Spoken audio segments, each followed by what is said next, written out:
What is going on, everybody? Welcome back to the channel. Aftersound here, bringing you Splinterlands content every single day. We also stream right here on this channel as well as on Twitch, so make sure you come by and say hello. This video is also brought to you by My Music, which is available anywhere you stream music under the name Aftersound, and I do have a new song out recently called Summer Gravity, so check it out. Let me know what you think, and I appreciate the support. All right, guys, the more I think about it, the more excited I get for this upcoming reward card set for Conclave Arcana, because as we've heard for now, only the regular foil is going to be soulbound.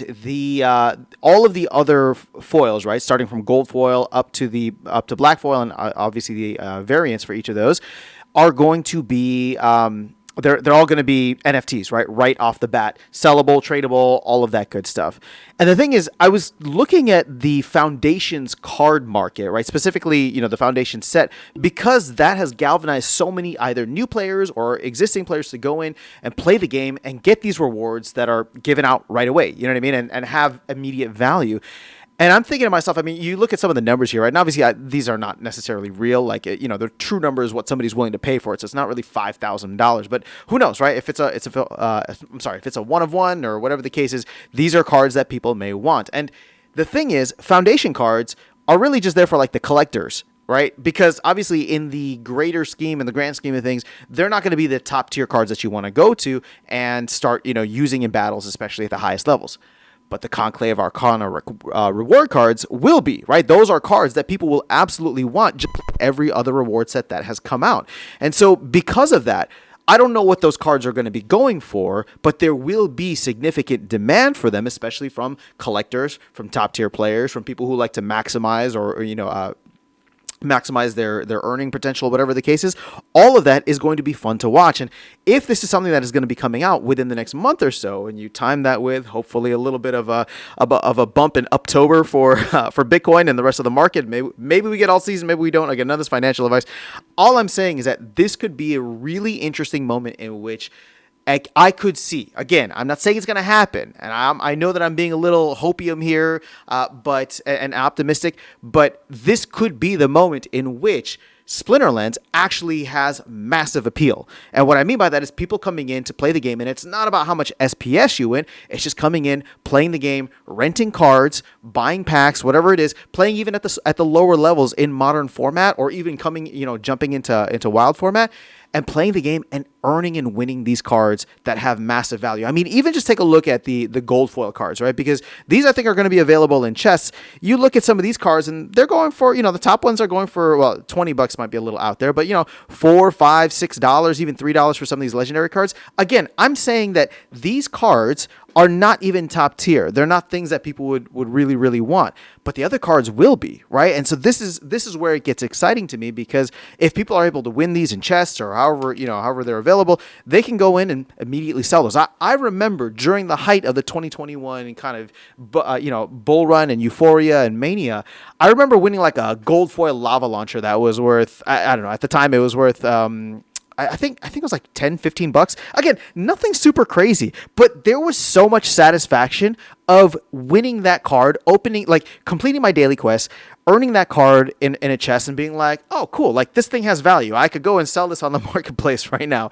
So to me, I think what's exciting is that 4 years later, here we are 4 years later, we can actually recapture some of that magic, right? We've gotten to a place now, especially in modern format, where, botting has essentially been, or at least mass botting, I should say, has been essentially removed. Obviously in wild format, you're allowed to bot, and I'm sure some people are going to come in and say, like, I'm sure there are bots in modern. Yeah, I'm sure there are, right? I'm sure people are always going to try and push the limits, but the team has actually been really good about making sure that nothing is getting farmed out of existence, right? Or, farmed into oblivion. So I'm actually very hopeful with this, and to think that it's like, a month or hopefully less than a month away, coming in October, this could be the exact thing that all of a sudden people on X, people on Reddit, people on Discord, wherever people are posting, X is probably going to be the big one.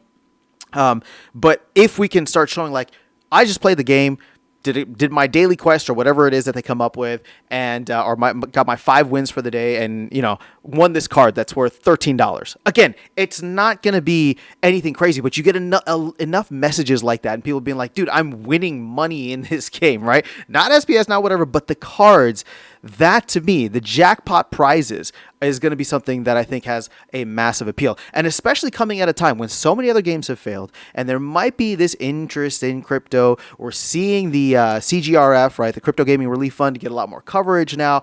People might be coming back. They might be a little, timid and trepid and not really sure. But if they see this, they see that there's a free to play version. They can come in, they can buy a couple of packs and starter packs and get started. I don't know. To me, that actually gets me excited for like the final quarter of the year. If Q4 ends up being what it's been in the past, and I know this hasn't really felt like a bull run, but at the end of the day, I don't know what's going to happen. My guess is my hope, right? My hope and my guess is that Q4 is still going to be a green period for crypto. Maybe it doesn't have the crazy bull, run and euphoria and mania as it did in the past, but like I said, we don't necessarily need that. If it's just a solid and positive time where people are having a good experience, Bitcoin's going up, maybe some alts are moving up. Again, not even like a lot, but just moving up and in the right direction. And you get people who are coming in and want to see like, hey, what's going on in Splinterlands? That could be the right time. That could be the perfect timing, perfect storm that brings a bunch of different things together. And I don't know. To me, it does make me excited. So the fact that we are just a couple of days away from hopefully October, obviously at the end of the day, max pain would be Q4 of the year of the bull run, or the year after the halving being a red period, a red quarter. But I remain hopeful, and obviously long term, I'm not worried about Bitcoin. So we'll have to wait and see how things go. I just wanted to share that little bit of enthusiasm with you as we head into the next month here. But let me know your thoughts in the comments below. Are you feeling bullish? Are you feeling bearish? Well, actually, not just in general, but are you feeling bullish or bearish about the reward cards? What are your hesitations and reservations? What are things that you're excited about? That is where I'm at. So let me know your thoughts in the comments below. I'll catch you all in the next video and see you around the game. Take care.